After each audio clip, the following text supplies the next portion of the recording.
Jinak stejný na hlavě, 5 stehů, jo? No prostě úžasný, ona prostě musí být každý pivní slavnosti něco extra.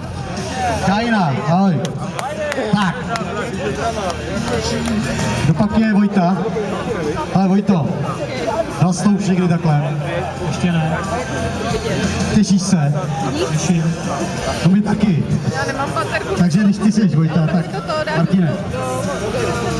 Já to dám na YouTube a potom Zkusil jsi to někdy ne? tak, jo. Já mám účet Je na taky takový pivní tuplákový panic. Takže jinak Martin z Damic a Vojta z Karlových Varů, takže přespomňáci. Tak jsem zvědavý, jestli nám tady porazejí někoho v našich tabulkách. Popovaž se!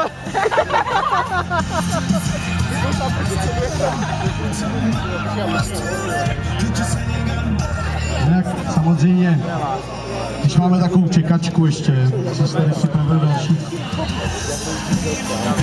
dalších pár lístečků, jestli pak víte, jaké je nejsilnější pivo na světě. Tohneme super moc!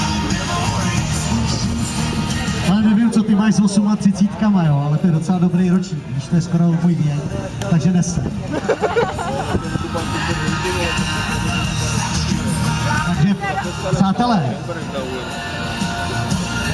stojím, dobrý, děkuju. Bacha, ty blitky! Jo. Bacha, ty blitky!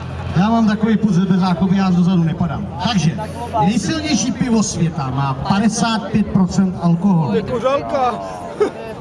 A víte, v jakém obalu se prodává? V obalu veverky. Naprosto neskutečný.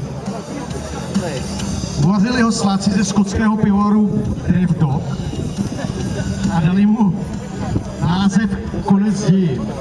Velmi příznačné, protože nedokážu si představit vypít třeba tuplák nebo půl litr tohohle piva, aby po mně byl konec dějin. A to je totálně. Jinak byl oceněn na 700 liber, což stojí ten půl litr asi na 14 000 korun, mezi sběrateli velmi vzácný, protože se rozprodal i hned.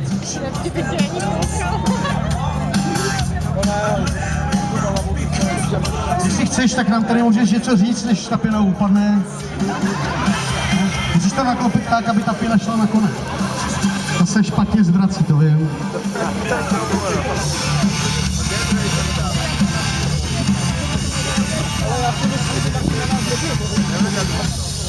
ale prosím tě, zadejnou to řeknule.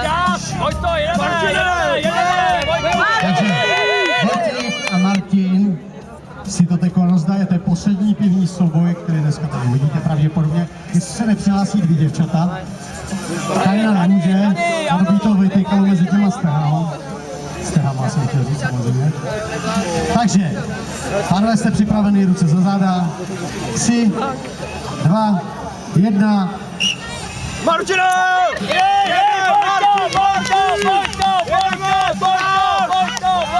Takže pánové, dobrý nátis. Lepší než David s Petrem. Půlci kdo je, co ten zbytek? To znám. Tak ať jsem na tím přemýšlel další půl minuty. Odevři si poklopec, co to půjdeme! Máš to tam! Martino! Kluci, když to dopijete, jde o triko, aspoň triko. 6. pivní slavnosti Sokolského piva. Jestli vám to za to stojí. Dělej! Ještě! Ještě trošičku tam máš, ještě hoď to tam, hele, ještě tam plave. Pojď to! Ale to bylo těsný, kluci.